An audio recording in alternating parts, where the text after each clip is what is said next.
নমস্কাৰ স্বাগতম জনাইছো আপুনি চাই আছে দ্য প্ৰাইম শ্ব' ষ্টুডিঅ'ত মই গীতাশ্ৰী এতিয়া ৰাজনৈতিক মুখচুপতিৰ কিছু খবৰ লৈ আহিম কোন পলিটিক্যাল টুৰিষ্ট পাৰ্টি আৰু কাৰ জ্ঞান নাই ইতিহাসৰ এইবাৰ এই পলিটিক্যাল টুৰিষ্ট পাৰ্টি এই বিতৰ্ক বিজেপিৰ ৰাষ্ট্ৰীয় সভাপতি জেপি নাড্ডাই পলিটিক্যাল টুৰিষ্ট পাৰ্টি আখ্যা দিছিল কংগ্ৰেছক বিজেপিৰ ৰাষ্ট্ৰীয় সভাপতি জেপি নাড্ডাৰ মঙলবাৰৰ এই মন্তব্যত এতিয়া জাঙুৰ খাই উঠিছে প্ৰদেশ কংগ্ৰেছৰ সভাপতি ৰিপুন বৰাৰ মতে ভাৰতীয় ৰাজনীতিৰ ইতিহাস সম্পৰ্কে জেপি নাড্ডাৰ কোনো ধৰণৰ জ্ঞান ধাৰণা নাই অসমৰ সংকটৰ সময়ত আহিবলৈ সময় নোহোৱা বিজেপিৰ ৰাষ্ট্ৰীয় সভাপতি জেপি নাড্ডাৰ সাৰ্টিফিকেটৰ প্ৰয়োজন কংগ্ৰেছক নাই বুলি ক'লে ৰিপুন বৰাই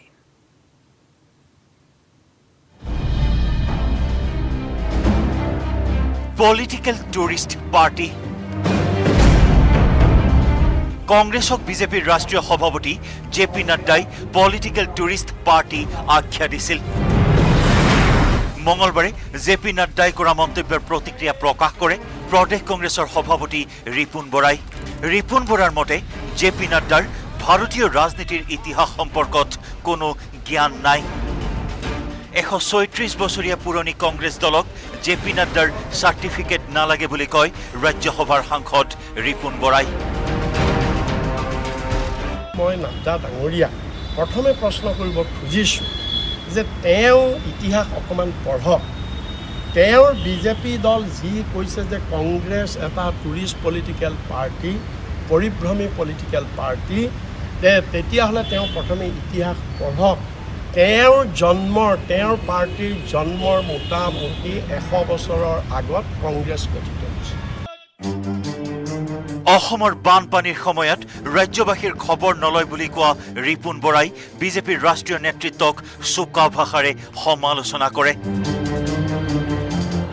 পলিটিক্যাল টুৰিষ্ট যদি আমি হয় আপোনালোকে অসমলৈ কিমান দিন আহিছে অসমত যে এই যে বানপানী হ'ল আপোনালোকে নিৰ্বাচনৰ সময়ত বহুতবাৰ আহিলে 17 বাৰ 18 বাৰ আহিলে মোদী ডাঙৰীয়া আপুনিও আহিলে নাড্ডা ডাঙৰীয়া কিন্তু 17 চনত 18 চনত অসমত যে প্ৰলয়ংকাৰী বানপানী হৈছিল তেতিয়া আপোনালোক আহিছিল প্ৰধানমন্ত্ৰী নৰেন্দ্ৰ মোদীৰ ভুলৰ বাবে কোভিডৰ দ্বিতীয় ঢৌত অক্সিজেনৰ অভাৱত হাস্পতালৰ অভাৱত বিছনাৰ অভাৱত দেশৰ হাজাৰ হাজাৰ লোকৰ মৃত্যু হৈছে বুলিও অভিযোগ কৰে ৰিপুন বৰাই যে এই কোভিড কালত আপোনালোকে যে মোদী ডাঙৰীয়াই যে অপৰিকল্পিতভাৱে কোনো ব্যৱস্থা নোহোৱাৰ ফলত ছেকেণ্ড ৱেভ আহিব বুলি বিজ্ঞানীসকলে স্বাস্থ্য বিজ্ঞানীসকলে বাৰম্বাৰ সকীয়াই দিয়াৰ পিছতো আপোনাৰ মোদী ডাঙৰীয়াই কোনো ব্যৱস্থা প্ৰতিষেধক ব্যৱস্থা নোলোৱাৰ ফলত ছেকেণ্ড ৱেভত যে অক্সিজেনৰ অভাৱত হস্পিটেলৰ অভাৱত বেডৰ অভাৱত গোটেই দেশত যে হাজাৰ হাজাৰ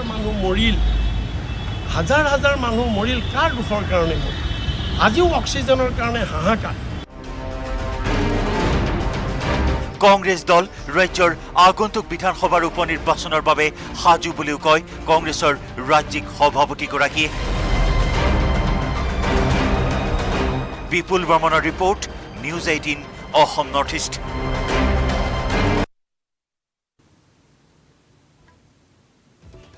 ইফালে একেধৰণে বিজেপিৰ ৰাষ্ট্ৰীয় সভাপতিগৰাকী অৰ্থাৎ জেপি নাড্ডাৰ বিৰুদ্ধে সৰব হৈ পৰা দেখা গ'ল সাংসদ গৌৰৱ গগৈকো সমালোচনাৰ পৰিৱৰ্তে কংগ্ৰেছ কৃতজ্ঞতা পোৱাৰহে যোগ্য বুলি মন্তব্য কৰি সাংসদ গৌৰৱ গগৈয়ে কয় যে বিগত বৰ্ষত লকডাউনৰ সময়ত কংগ্ৰেছেহে ঘৰলৈ পঠোৱাৰ ব্যৱস্থা কৰিছিল আবদ্ধ শ্ৰমিকক কোভিড নিয়ন্ত্ৰণক লৈ চৰকাৰৰ সফলতাৰ ওপৰতো প্ৰশ্ন উত্থাপন কৰিলে সাংসদজনে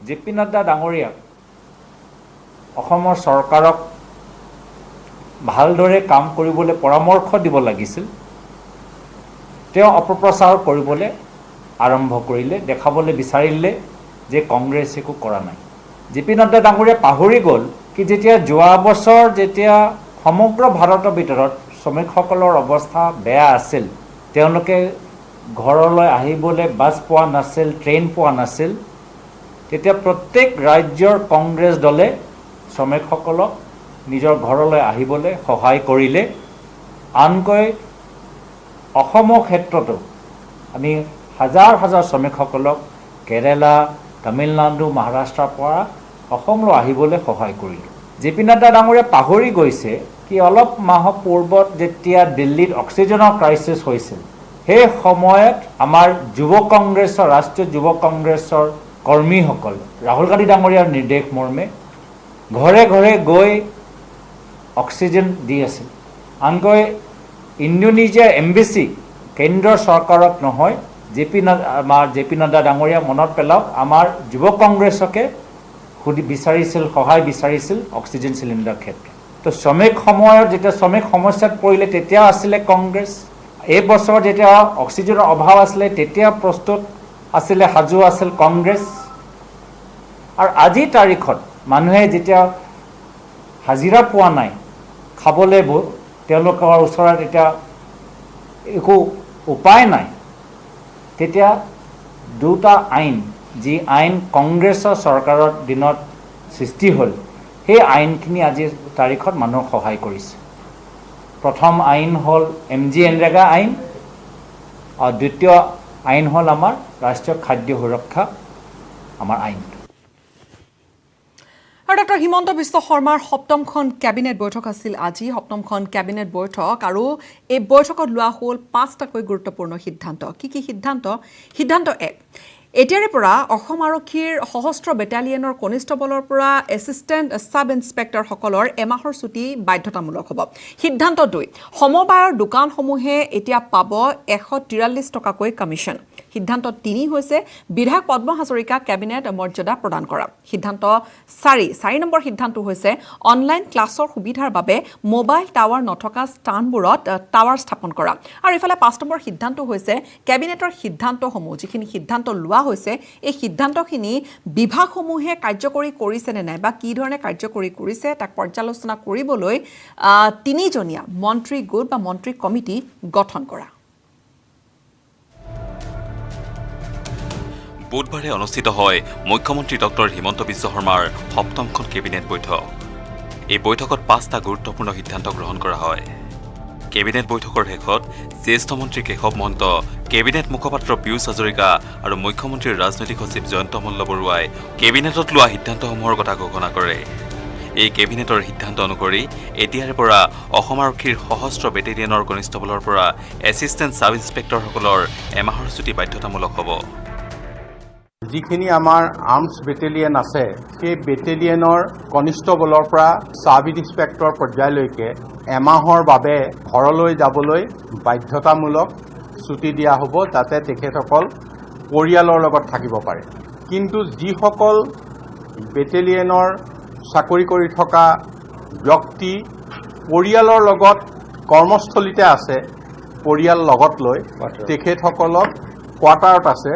তেখেতসকলক 10 দিনৰ বাবে নিজৰ ঘৰলৈ যাবলৈ ছুটিৰ ব্যৱস্থা হ'ব সমবায়সমূহৰ সুলভ মূল্যৰ দোকানসমূহক লৈও বুধবাৰৰ কেবিনেটত সিদ্ধান্ত লোৱা হয় সমবায়ৰ দোকানসমূহে পূৰ্বে প্ৰতি কুইণ্টল চাউলত 100 টকা 10 পইচাকৈ কমিশ্যন পাইছিল এতিয়া 143 টকাকৈ কমিশ্যন পাব সুলভ মূল্যৰ চাউল আজি হয়তো সুলভ মূল্য নহয় বিনামূলীয়া হৈ আছে এই চাউল যোগান ধৰে এই সুলভ মূল্যৰ দোকানসমূহে ইয়াৰ আগত 100 টকা আৰু 10 পইচাকে পাই আছে এতিয়া 143 টকাকৈ পাৰ কুইণ্টল তেখেতসকলক এই কামখিনিৰ বাবে কমিশ্যন দিয়া হ'ব যাতে কোনো লোকৰ পৰা তেওঁলোকে আৰু চাউল কমাই দিয়া বা অন্যান্য টকা পইচা লোৱাৰ ব্যৱস্থা নাথাকে তাত কিন্তু চৰকাৰ কঠোৰ হ'ব ডক্টৰ হিমন্ত বিশ্ব শৰ্মাৰ সপ্তমখন কেবিনেটে বিধায়ক পদ্ম হাজৰিকাক কেবিনেট পদ মৰ্যাদা প্ৰদানৰ সিদ্ধান্ত গ্ৰহণ কৰে বিধায়ক হাজৰিকাৰ অধ্যক্ষতাত চিপাঝাৰৰ গৰুকুটিত ৭৭,০০০ বিঘা মাটিত খেতি কৰাৰ বাবে অধ্যয়ন কৰিবলৈ কমিটি গঠন কৰি দিছিল ডক্টৰ হিমন্ত বিশ্ব শৰ্মাৰ কেবিনেটে গৰুকুটিৰ পিছত পৰ্যায়ক্ৰমে পদ্ম হাজৰিকাক আন দায়িত্ব দিব মুখ্যমন্ত্ৰীয়ে চিপাঝাৰৰ গৰুকুটিত ৭৭,০০০ বিঘা মাটিত যাতে কৃষি কৰ্মলৈ উন্নতি কৰে তাৰ ব্যৱস্থাৰ কাৰণে দায়িত্ব দিয়া হৈছিল আৰু অন্যান্য কামো পৰ্যায়ক্ৰমে তেখেতৰ দায়িত্বলৈ আনিবৰ কাৰণে কেবিনেটে চিন্তা চৰ্চা কৰিছে আৰু পদ্ম হাজৰিকা ডাঙৰীয়াক এই গোটেই কাৰ্যখিনি সুকলমে চলাই নিবৰ কাৰণে তেখেতক কেবিনেট পদমৰ্যাদা দিয়া হৈছে সকলোখিনি সা সুবিধা তেখেতে লাভ কৰিব যাতে এই গোটেই আমাৰ লক্ষ্যটো মিছনটো সুকলমে আগবঢ়াই লৈ যাব পাৰে। ইফালে অনলাইন ক্লাছৰ সুবিধাৰ বাবে মোবাইল টাৱাৰ নথকা স্থানত টাৱাৰ স্থাপনৰ সিদ্ধান্ত গ্ৰহণ কৰে কেবিনেটে, যাতে সকলো অঞ্চলৰ ছাত্ৰ ছাত্ৰীয়ে ইয়াৰ যোগেদি নেটৱৰ্ক লাভ কৰে আৰু অনলাইন ক্লাছ কৰিব পাৰে। বহুত ঠাইত আমাৰ ছাত্ৰ ছাত্ৰীয়ে ক্লাছ কৰিব পৰা নাই নেটৰ কাৰণে। এতিয়া আজি কেবিনেটে সিদ্ধান্ত লৈছে য'ত যেনেকৈ প্ৰয়োজন আছে সকলোতে মোবাইল টাৱাৰ অতি সোনকালে নিৰ্মাণ কৰিব লাগে আৰু তাৰ কাৰণে জিলাৰ উপায়ুক্তসকলক যেনে দায়িত্ব দিব লাগে বা আমাৰ IT বিভাগে যিখিনি কৰিব লগা আছে সেইখিনি আমি তৎকালীনভাৱে কৰিবলৈ আজিৰ কেবিনেটে আমাক দায়িত্ব দিছে আৰু মুখ্যমন্ত্ৰী ডাঙৰীয়াই নিৰ্দেশ দিছে। ইয়াৰ লগতে কেবিনেটত গ্ৰহণ কৰা সিদ্ধান্তসমূহ বিভাগসমূহে কাৰ্যকৰী কৰিছে নে নাই তাক পৰ্যালোচনা কৰিবলৈ বুধবাৰৰ কেবিনেটে মন্ত্ৰীৰ 3জনীয়া এক কমিটি গঠন কৰে। চন্দ্ৰমোহন পাটোৱাৰী, অতুল বৰা আৰু ডাক্তৰ ৰণোজ পেগুক লৈ এই 3জনীয়া মন্ত্ৰীৰ কমিটিখন গঠন হয়। আমাৰ কেবিনেটত যিখিনি সিদ্ধান্ত হয় এই সিদ্ধান্তখিনি কাৰ্যকৰী হৈছে নে নাই এইখিনি পৰীক্ষা নিৰীক্ষা কৰি বিভিন্ন বিভাগৰ লগত যোগাযোগ স্থাপন কৰিবলৈ আজি কেবিনেটে আমাৰ কেবিনেটৰ 3জন মন্ত্ৰীক দায়িত্ব দিছে মুখ্যমন্ত্ৰী ডাঙৰীয়াই। সেইটো হৈছে চন্দ্ৰমোহন পাটোৱাৰী ডাঙৰীয়া, অতুল বৰা ডাঙৰীয়া, ডাক্তৰ ৰণোজ পেগু ডাঙৰীয়া। কেমেৰা পাৰ্চন প্ৰভাত সিঙৰ সৈতে Biju Kumar Deka, News eighteen Assam north east.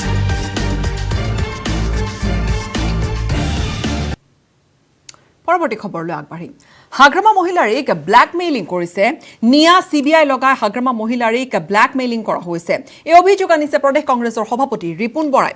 এতিয়াও মহাজোঁটতে আছে হাগ্ৰামা মহিলাৰী নেতৃত্বাধীন BPF। তেওঁ এই বুলিও তেওঁ দাবী কৰিছে BPF দলে আনুষ্ঠানিকভাৱে এই পৰ্যন্ত মহাজোঁট ত্যাগ কৰা নাই। হাগ্ৰামা মহিলাৰীক চৰকাৰে ভয় ভাবুকিৰে মহাজোঁটৰ পৰা আঁতৰত ৰাখিব বিচাৰিছে বুলি এক গুৰুতৰ অভিযোগ উত্থাপন কৰিলে ৰিপুণ বৰাই। কিন্তু লগতে ৰিপুণ বৰাৰ আন এক তাৎপৰ্যপূৰ্ণ মন্তব্য, যিহেতু ইয়াৰ পূৰ্বে BPFৰ ফালৰ পৰা BPFৰ 2-এগৰাকী নেতাই মহাজোঁটত থকা নথকা বা থাকিলে কি হ'ব এইখিনি কথা উনুকিয়াই দিছিল সংবাদ মাধ্যমৰ আগত। সেই কথাৰ পৰাই যদি আমি ধৰোঁ, মহাজোঁটৰ পৰা আন এক ইংগিত দিছে ৰিপুণ বৰাই যে মহাজোঁটৰ পৰা BPF আঁতৰি গ'লে গোসাইগাঁও আৰু তামুলপুৰ সমষ্টিত কংগ্ৰেছে নিজে প্ৰাৰ্থিত্ব দিব।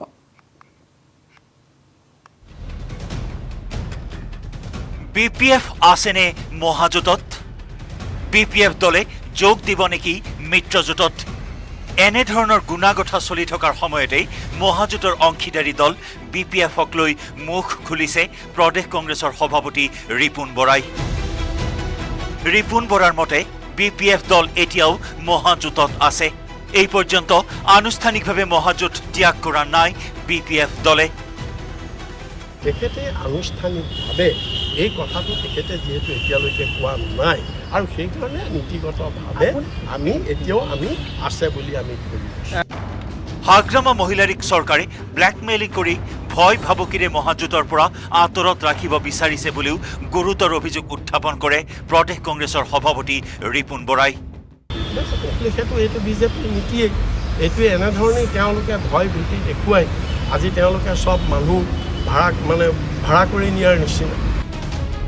চৰকাৰে NIA CBI লগাই হাগ্ৰামা মহিলাৰীক ব্লেকমেইলিং কৰিছে।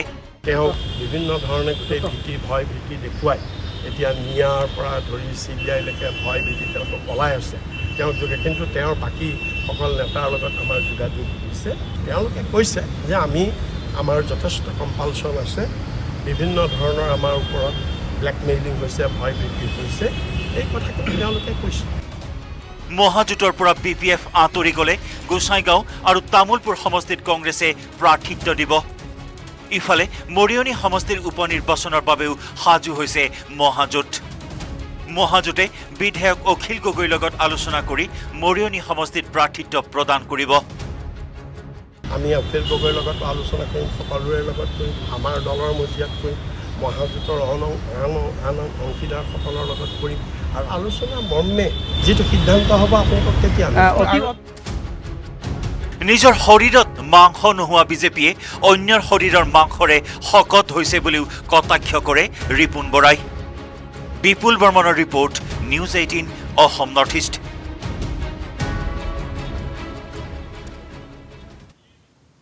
আন কিছু খবৰলৈ আগবাঢ়িম। 1 তাৰিখৰ পৰা 10 জুলাইলৈ অৰ্থাৎ 1 জুলাইৰ পৰা 10 জুলাইলৈ ব্যাপক অভিযান চলাবলৈ সাজু হৈছে ৰাজ্যৰ শক্তি বিভাগে। ইতিমধ্যে ঘোষণা কৰিছে শক্তিমন্ত্ৰী বিমল বৰাই। বিদ্যুৎ মাচুল নিদিয়াসকলৰ বিৰুদ্ধে ইতিমধ্যে কঠোৰ হৈ পৰা শক্তি বিভাগে এইবাৰ হুংকাৰ দিছে যে এই দিনকেইটাত 1 জুলাইৰ পৰা 10 জুলাইৰ ভিতৰত চলাব ব্যাপক অভিযান। আৰক্ষীক লগত লৈ অভিযান চলোৱা হ'ব, যিহেতু এই বিষয়টো বাৰুকৈ শেহতীয়াকৈ উত্থাপন হৈছে যে বিদ্যুৎ চুৰিৰ বাবে যথেষ্ট লোকচানৰ সন্মুখীন হ'বলগীয়া হৈছে বিভাগটো। ৰাইজৰ সহযোগিতা লাগিব, ৰাইজৰ সহযোগিতা কামনা কৰিছে মন্ত্ৰীগৰাকীয়ে। আৰু তেতিয়া জনসাধাৰণে ভাবি থকাৰ দৰে 24/7 বিজুলী লাভ কৰিব পাৰিব। বিভাগটো যেনেধৰণে চলিছিল কিছু মনোযোগিতাৰ অভাৱ হৈছিল কাৰণে ৰাজহ কম সংগ্ৰহ হৈছিল বুলিও তেওঁ এক প্ৰকাৰ মন্তব্য কৰিছে। আৰু বিদ্যুৎ সেৱা ভালকৈ পাবলৈ বিষয়া কৰ্মচাৰীয়ে কাম কৰিব লাগিব বুলি উল্লেখ কৰিছে। জুন মাহত 475 কোটি টকা সংগ্ৰহ কৰিছে বুলি উল্লেখ কৰিছে। আৰু 337 কোটি আছিল মে মাহত এই পৰিমাণ। মাহে মাহে বিল দিলে উন্নীত হ'ব ব্যৱস্থা তেওঁ উল্লেখ কৰিছে। আৰু বিদ্যুৎ চুৰিৰ পৰা 12 কোটি টকা সংগ্ৰহ কৰা হৈছে বুলিও জানিবলৈ দিছে। আধাৰ কাৰ্ড লিংক নহ'লেও সংযোগ কটা নাযায়। এইখিনি কথাও যিহেতু এই কথাক লৈ এটা বিতৰ্ক হৈছিল বা এই কথাক লৈও বিভিন্নজন লধুৰ মুঠৰত আছিল। আধাৰ কাৰ্ড লিংক নহ'লে সংযোগ কটা নাযায় বুলিও স্পষ্টকৈ কৈ দিছে শক্তিমন্ত্ৰীগৰাকীয়ে।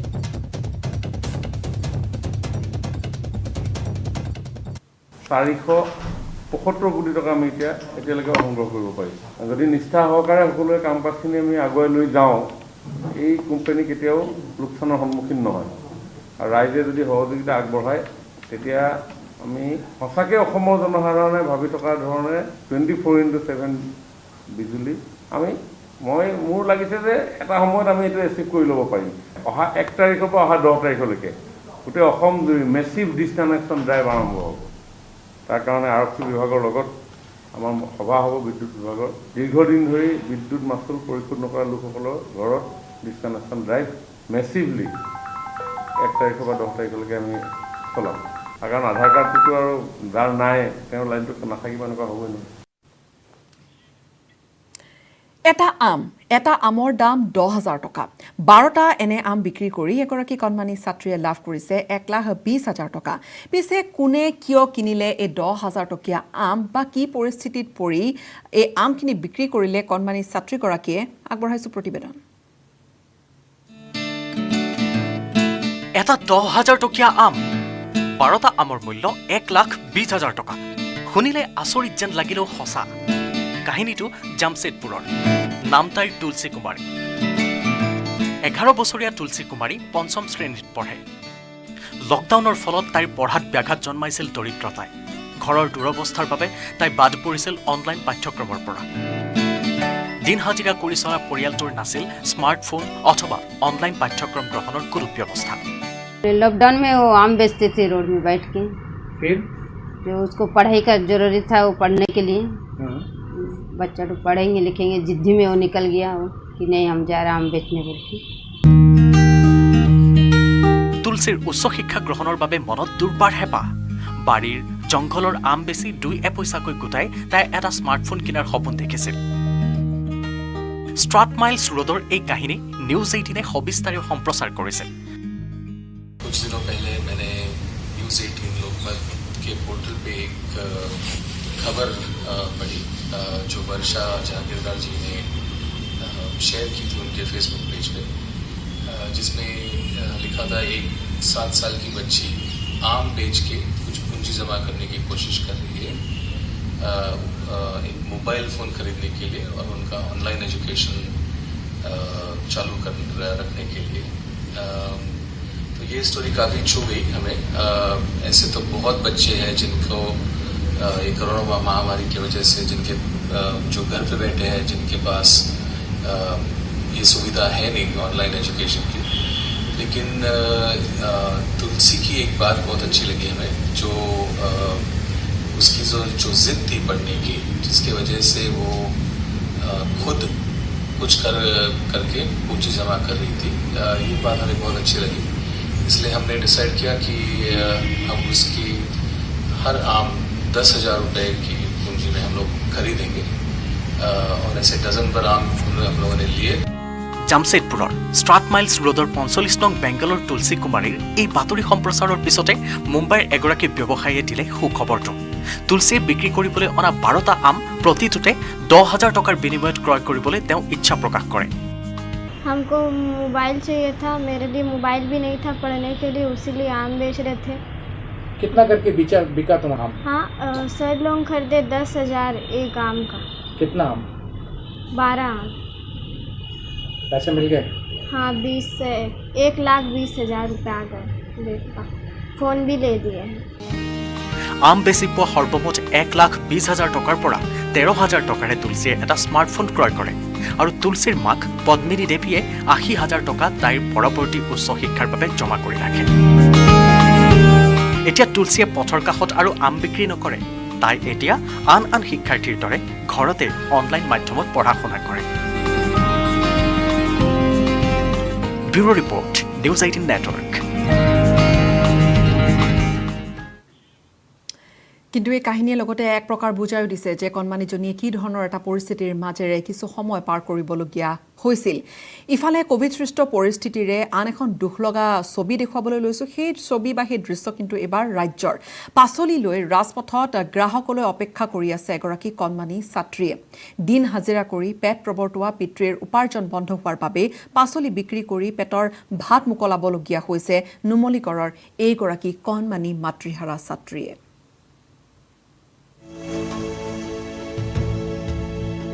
সন্মুখত পাচলি, ওপৰত মুকলি কোঠা। যি সময়ত শ্ৰেণীকোঠাত বহি ভৱিষ্যতৰ বুনিয়াদ গঢ়াত ব্যস্ত হ'ব লাগিছিল, সেই সময়ত পৰিয়ালৰ জীৱন সংগ্ৰামত সাধ্য অনুসৰি বৰঙণি যোগোৱাৰ চেষ্টা এই কণমানিজনীৰ। এই দৃশ্য নুমলীগড়ৰ বিষ্ণুপুৰৰ সেউজীপাৰ অঞ্চলৰ। নিজ বাৰীত হোৱা কেইটামান পাচলি লৈ দৈনিক ঘাইপথৰ কাষত গ্ৰাহকলৈ বাট চাব লগা হৈছে ৫ম শ্ৰেণীত পঢ়া পৰিস্মিতা শইকীয়া নামৰ এইগৰাকী ছাত্ৰীয়ে। কেঁচুৱাতে মাকক হেৰুওৱা পৰিস্মিতাৰ পিতৃ দিগন্ত শইকীয়াই দিন হাজিৰা কৰি মোকলাইছিল পেটৰ ভাত। কিন্তু তলা বন্ধৰ বাবে এতিয়া দেউতাকৰো নোহোৱা হ'ল উপাৰ্জনৰ পথ, যাৰ বাবে ৰ'দে বৰষুণে কণমানিজনীয়ে ৩৯ নং ৰাষ্ট্ৰীয় ঘাইপথৰ কাষত বিক্ৰী কৰি চলাব লগা হৈছে ঘৰখন। ভাত কেৰেলা, আলু, বিলাহী, জলকীয়া, জাতিলাও আৰু কুমুলি, চিকৰ, চিগেট। মানে সেয়া পইচা তোমালোকে যি ঘৰৰ যোগাৰ কৰা নেকি? ঘৰৰ খোৱা বস্তু যোগাৰ কৰা? অঁ। কিমান দিন হ'ল তুমি দোকান দিয়া? এমাহমান হ'ল। এই কণমানিটিৰ সমনীয়াসকলে বৰ্তমান অনলাইন পদ্ধতিৰে শিক্ষা গ্ৰহণ কৰি নিজকে আগুৱাই নিবলৈ সাজু হৈছে। কিন্তু এই কণমানিটিৰ ভাগ্যত সেয়াও নাই, কিয়নো দুবেলা দুসাজৰ বাবে সংগ্ৰাম কৰিবলগীয়া পৰিয়ালটোৱে কণমানিটিক স্মাৰ্টফোন যোগাৰ কৰি দিয়াৰ কথা ভাবিবই নোৱাৰে।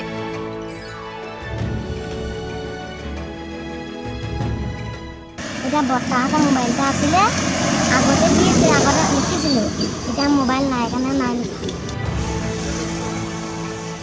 এয়া মাত্ৰ এক উদাহৰণহে। আৰ্থিক দীনতাৰ বাবে পৰিস্মিতাৰ দৰে বহু শিশুৱে এটা স্মাৰ্টফোনৰ অভাৱত বঞ্চিত হৈছে অনলাইন পাঠদানৰ পৰা। কোভিড পৰিস্থিতিৰ বাবে থমকি ৰোৱা এই শিশুসকলৰ শৈক্ষিক জীৱনে কিদৰে গতি ল'ব সেয়া চিন্তনীয় বিষয়।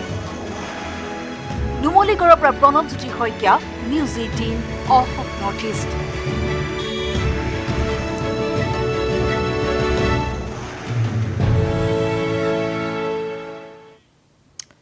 সময়খিনিতে এটা চমু বাণিজ্যিক বিৰতিৰ।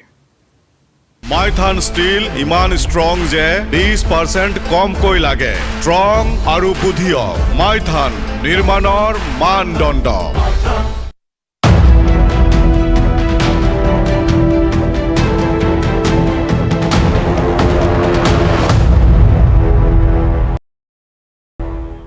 পুনৰ স্বাগতম জনাইছো আৰু এবাৰ প্ৰসংগ হৈছে HSLC আৰু HSৰ মূল্যাংকন পদ্ধতি কি হ'ব যেহেতু এতিয়া প্ৰতিবেদন চৰকাৰৰ হাতত আছে কিন্তু কি ধৰণে মাৰ্কিং সিস্টেম ইভালুৱেশ্যন সিস্টেম তেওঁলোকে বাছি উলিয়াইছে সেই বিষয়ে আমি জ্ঞাত নহয় বা ছাত্ৰ ছাত্ৰীসকলো অধীৰ আগ্ৰহেৰে ৰৈ আছে এই প্ৰসংগত HSLC আৰু HSৰ মূল্যাংকন পদ্ধতি প্ৰসংগত কিহৰ ভিত্তিত কিদৰে পৰীক্ষাৰ্থীক নম্বৰ দিয়া হ'ব কাইলৈ ৰাজহুৱা হ'ব মূল্যাংকন পদ্ধতি সংবাদমেল যোগে সদৰি কৰিছে কিছু কথা আজি শিক্ষামন্ত্ৰী ডক্টৰ ৰণোজ পেগুৱে কি ক'লে তেওঁ যে কাইলৈতকৈ আৰু অধিক দেৰি নহয় এই বিষয়ে আগবঢ়াইছো তেওঁৰ এই ভাষ্য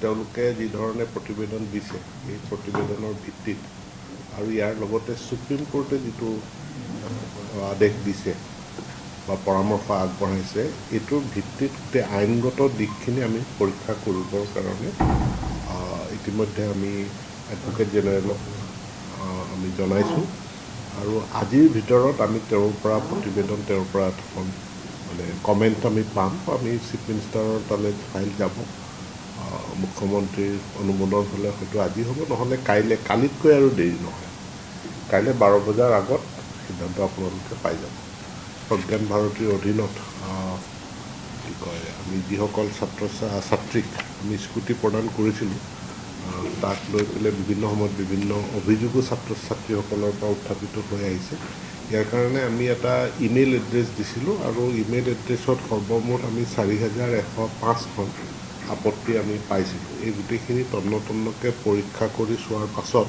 ইয়াৰে 95খন আবেদন আমি ভেলিড পাইছোঁ যে তেওঁলোকৰ ক্লেইমটো আমি যি ক্ৰাইটেৰিয়া নিৰ্ধাৰণ কৰিছিলোঁ সেই ক্ৰাইটেৰিয়াৰ ভিত্তিত তেওঁলোকৰ শুদ্ধ গতিকে এই 95গৰাকীক এডিশ্যনেলি তেওঁলোকক স্কুটি নিশ্চিতভাৱে তেওঁলোকৰ যিহেতু প্ৰাপ্য আমি দিব লাগিব আমি দিয়াৰ ব্যৱস্থা আমি কৰিম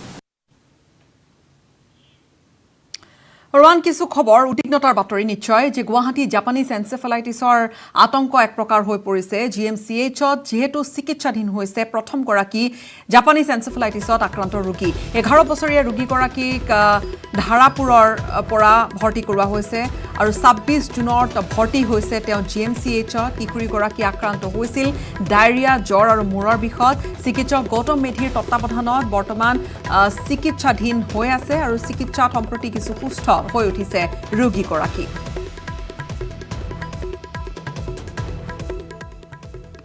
আমাৰ বাচ্চা এজন 11 years old চিনাক্ষী কলিতা আজৰাৰ পৰা আহিছিল ভৰ্তি হৈ আছে এতিয়া she has been diagnosed as Japanese encephalitis headache আছিল ডায়েৰিয়া আছিল তাৰপিছত altered sensorium আছিল আমাৰ যিখিনি মেনেজমেণ্টত ডক্টৰ পেডিয়াট্ৰিক্সৰ আণ্ডাৰত ভৰ্তি হৈ পেলাই ডক্টৰ গৌতম মেধি আণ্ডাৰত আছে পেচেণ্ট ইজ ষ্টেবল নাও আমি গোটেই যিখিনি দৰৱ দিব লাগে গোটেইখিনি আমি দিছোঁ আৰু এতিয়া যোৱা 2-3 দিনৰ পৰা জ্বৰ নাই চ' শ্বি ইজ ইম্প্ৰুভিং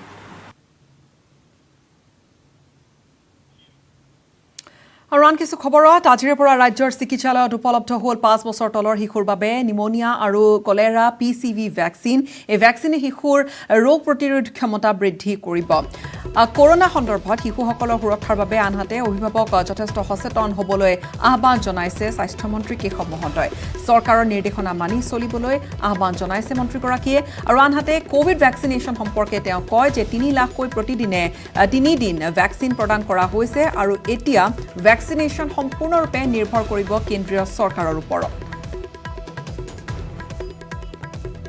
আমাৰ ৰাজ্যতো নিমোকক্কেল কনজুগেট ভেকচিন PCV বুলি আমি চমুকে কওঁ শিশুসকলক 6 সপ্তাহত এবাৰ 14 সপ্তাহত এবাৰ আৰু 9 মাহত এবাৰ 3টাকৈ দিয়াৰ কাৰণে আজি এই ভেকচিনটো ৰাজ্যখনত প্ৰথমবাৰৰ বাবে মুকলি কৰা হৈছে নিমনিয়াকে ধৰি কিছু ৰোগৰ ভৱিষ্যতে উপশম ঘটিবৰ কাৰণে এইটো প্ৰতিৰোধক ব্যৱস্থা আমি আজি ৰাজ্যখনত প্ৰথমবাৰৰ কাৰণে আজি মুকলি কৰিছোঁ আমাৰ মাননীয় মুখ্যমন্ত্ৰী ডাঙৰীয়াই ইয়াৰ আগতে তেখেতে গৃহ বিভাগক এই ক্ষেত্ৰত কঠোৰ হ'বলৈ নিৰ্দেশ দিছে যাতে গেডাৰিং ক'তো নহয় যদি ক'ৰবাত বিশেষ তেনেকুৱা সম্ভাৱ্য আছে তাত 144 ধাৰা দি হ'লেও আইনৰ গণ্ডিলৈ আনি নাইকিয়া কৰিবৰ কাৰণে যি ব্যৱস্থা সেইখিনি ল'বলৈ দিছে আৰু ইফালে কোভিড সম্পৰ্কে ক্ৰমাৎ পৰৱৰ্তী যি তৃতীয়টো কোভিড সংক্ৰমণৰ ঢৌৰ কথা কৈ থকা গৈছে সেই তৃতীয়টো ঢৌক লৈ আচলতে কিমান সচেতন হৈ পৰিছে বা কিমান সাজু হৈ আছে ৰাজ্যৰ স্বাস্থ্য খণ্ড চিকিৎসা ব্যৱস্থা চিকিৎসালয় ব্যাপক তৎপৰতা ইতিমধ্যে দেখা গৈছে আৰু GMCHৰ কথাই যদি কম GMCHত সাজু হৈ আছে শিশুৰ 40খন ICU বেড এপ্ৰিল মাহৰ পৰা এতিয়ালৈকে অৰ্থাৎ কোভিডৰ দ্বিতীয়টো ঢৌত GMCHত ভৰ্তি হৈছে 135টিকৈ কণমানি শিশু ইয়াতে কোভিডত আক্ৰান্ত হৈ মৃত্যু কাকৱালি লোৱা শিশুৰ সংখ্যা 9টি শিশুৰ মাজত ক্ৰমাৎ বৃদ্ধি পাইছে কোভিডৰ সংক্ৰমণ উদ্বিগ্ন স্বাস্থ্য বিভাগ কণ শিশু কিশোৰক কোভিডৰ পৰা ৰক্ষা কৰিবলৈ ব্যৱস্থা গ্ৰহণ স্বাস্থ্য বিভাগৰ আজিৰে পৰা প্ৰযোজ্য হোৱাকৈ 5 বছৰ তলৰ শিশুৰ বাবে ৰাজ্যৰ চিকিৎসালয়ত উপলব্ধ কৰা হৈছে নিমনিয়া আৰু কলেৰাৰ PCV ভেকচিন শিশুৰ ৰোগ প্ৰতিৰোধ ক্ষমতা বৃদ্ধিৰ বাবে এই ভেকচিন প্ৰদান কৰা হৈছে বুলি মন্তব্য স্বাস্থ্য মন্ত্ৰী কৃষক মহন্তৰ আমাৰ ৰাজ্যতো নিমোকক্কেল কনজুগেট ভেকচিন PCV বুলি আমি চমুকে কওঁ শিশুসকলক 6 সপ্তাহত এবাৰ 14 সপ্তাহত এবাৰ আৰু 9 মাহত এবাৰ তিনিটাকৈ দিয়াৰ কাৰণে আজি এই ভেকচিনটো ৰাজ্যখনত প্ৰথমবাৰৰ বাবে মুকলি কৰা হৈছে চৰকাৰৰ নিৰ্দেশনা মানি চলাৰ লগতে শিশুসকলৰ সুৰক্ষাৰ বাবে অভিভাৱকক সচেতন হ'বলৈ আহ্বান স্বাস্থ্য মন্ত্ৰীৰ আনহাতে GMCHৰ লগতে আন হাস্পতালসমূহত দিনৰ সময়ছোৱাৰ উপৰি নিশাৰ ভাগতো কোভিড ৰোগীয়ে প্ৰয়োজনীয় জৰুৰী চিকিৎসা দিহা তথা যতন পাব পৰাকৈ সহকাৰী অধ্যাপক বা ইয়াতকৈ জ্যেষ্ঠ চিকিৎসা বিশেষজ্ঞ চিকিৎসালয়খনত উপস্থিত থাকিব লাগিব বুলিও কয় স্বাস্থ্য মন্ত্ৰীগৰাকীয়ে লগতে প্ৰতিখন হাস্পতালে প্ৰতিদিনেই প্ৰকাশ কৰিব লাগিব একোখনকৈ কোভিড বুলেটিন বেলেগ বেলেগ জ্যেষ্ঠ চিকিৎসক ৰাতি থাকিব দিনতো থাকিব প্ৰতিটো কোভিড হস্পিটালৰ পৰা এখন কোভিড বুলেটিন হ'ব তাত কিমান ৰোগী আছে তেওঁৰ অৱস্থা কেনেকুৱা কিমান তাত ডিচাৰ্জ কৰা হৈছে কিমান এডমিট কৰা হৈছে সেইটো যাতে সকলোৱে জানিব পাৰে এটেণ্ডেণ্টে ফোন কৰিলে তেখেতৰ ৰোগীজনৰ সেই সময়ত এক্সপ্ৰেছন কি আছে কি অৱস্থাত আছে সকলো খবৰ গৃহস্থই পাব লক্ষণীয়ভাৱে দেশৰ আন প্ৰান্তৰ দৰে অসমতো বাঢ়িছে কোভিড আক্ৰান্ত শিশুৰ সংখ্যা গহপুৰত 132টি শিশু কিশোৰ আক্ৰান্ত হোৱাৰ তথ্য প্ৰকাশ কৰিছে প্ৰশাসনে লাষ্ট 10 ডেজত আজি যেটো আমাৰ হিচাপ আছে এটো 132 মানে কোভিড পজিটিভ হৈছিলে আৰু তাৰ ভিতৰত বৰ্তমান এক্টিভ হিচাপে এডমিশন হৈ আছে 97টা 10 বছৰৰ যিখিনি তলৰ শিশু আছে তাতো 57টা আক্ৰান্ত হৈছিলে 11 পৰা 18 বছৰৰ যেটো আমাৰ তথ্য হেতত 75 জন আক্ৰান্ত হৈছে লাষ্ট 10 ডেজত ইফালে কামৰূপ জিলাৰ আমিনগাঁওস্থিত MSME কোভিড কেয়াৰ চেণ্টাৰত চিকিৎসাধীন হৈ আছে 28টি শিশু bureau report news 18 Assam north east সময়খিনিতে তাসমু বাণিজ্যিক বিৰতিৰ মাইথান ষ্টিল ইমান ষ্ট্ৰং যে 20% কমকৈ লাগে ষ্ট্ৰং আৰু বুদ্ধিয় মাইথান নিৰ্মাণৰ মানদণ্ড